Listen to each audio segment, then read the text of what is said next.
Me and my friends played a game where we were divided into teams and then, after 2 days, had a fight to the death. Sorry, what's that? Criminal liability?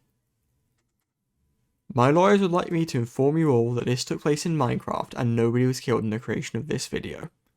This is the first day of Division. I hope you enjoy. Unfortunately, an issue of OBS meant that none of my microphone was recorded, so instead we have the dulcet tones of Editor Me to serenade us on our journey. We start at the end of the preparation period, which, to be blunt, was an absolute disaster. There wasn't a single cow in our region and only 2 horses. With Herculean effort, we were able to breed 3 more, but we knew that that wouldn't be enough for a full table. We tried cutting our losses and getting at least a basic enchantment table, but not a single horse dropped any leather. The odds of that happening are 1 in 243. However, we had a stroke of luck. 2 members of another team and 1 of my own pulled out at the last second because of sudden issues, leaving my duo and a solo player.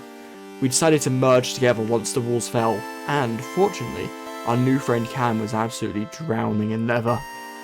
We had a chance. As soon as the bedrock walls fell, we rushed over to Cam's base, lapis in hand.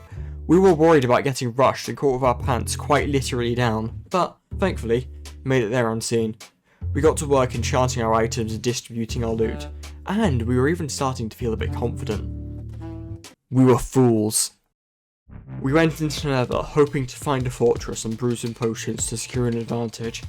However, after only a few minutes, our plan had already started to fall apart. No! Teramek, my teammate, suffered from what we in the industry refer to as l'issue du skill, burning to death and losing all their gear.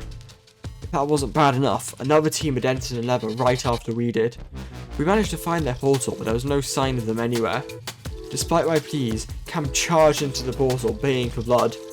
Once they got to the other side, they found themselves in some quite hot water.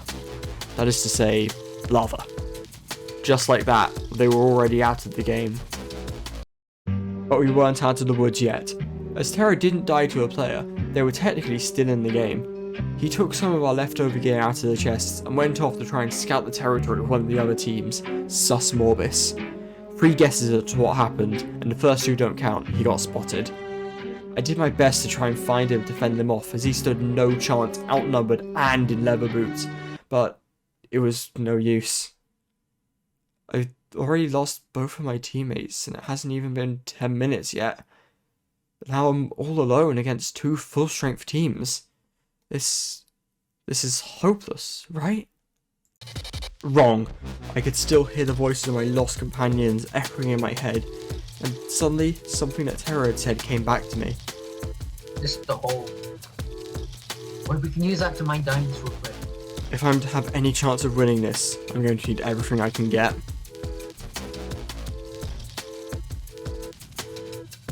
When I was done channeling my inner dwarf, I moved on to the next step of my ingenious master plan. If I wanted to win, and listen closely now because this is some really advanced strategy, it's very difficult to follow, I had to kill the enemies. Look, I know it doesn't make much sense at first, but just go with it, you'll understand at the end. I decided to go after Sus Morbis, both to try and avenge Terra and also because their entire team was online, and I wanted the biggest challenge. After a bit of scouting their area, I found a skybase and decided to hide up there, waiting to ambush them the moment they came back. Now it was just a matter of time. Waiting. Just a matter of patience. Okay, screw this! They're getting Nether achievements, so they're obviously not coming back here. I decided to head down to try and find their portal, but then, I noticed something in the world render fog. A person. I realised that they must have been fighting Ursa, who was the only member of the 3rd team online at the moment. I quickly dashed back up to the skybase to wait out the battle, knowing that any outcome from the fight would be good for me, and before long, Ursa was cut down. With Ursa's death, I knew that they were going to be coming up to investigate the conspicuous pillar of water draining down from their base, so I quickly got into position. Not long after, I caught sight of them climbing up directly into my trap. I steeled my nerves and got ready to rush them, when I realised that one of them was building off to the side. If I didn't act quickly, I was going to get caught. I leant out and let loose with my crossbows, but they managed to save themselves from falling off. I briefly engaged with another enemy, but decided that the risk of getting swarmed wasn't worth it, and I bailed out. I landed safely on the ground with the help of a water bucket and some well-honed skills. They were not so lucky. After a brief discussion, we both agreed that the falls counted as player calls because they were chasing me, but also that it would be much easier in future to just count every death, whether it was player calls or not. During this interlude, I made a quick trip back home to pick up a surprise tool that would help me later. The Ghosts of Majestic Plant's teammates watched on, sworn not to interfere, as we took our marks and prepared for a showdown to put our team's feuds to bed.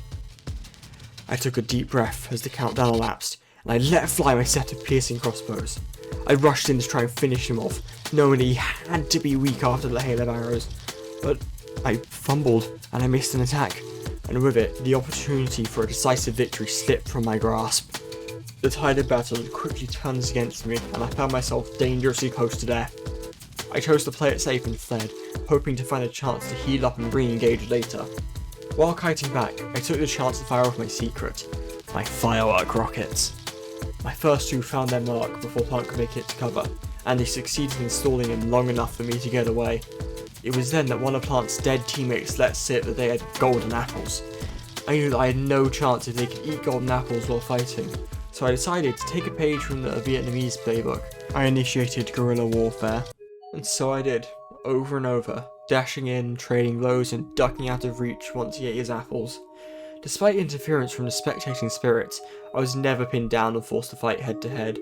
However, I was also making little progress.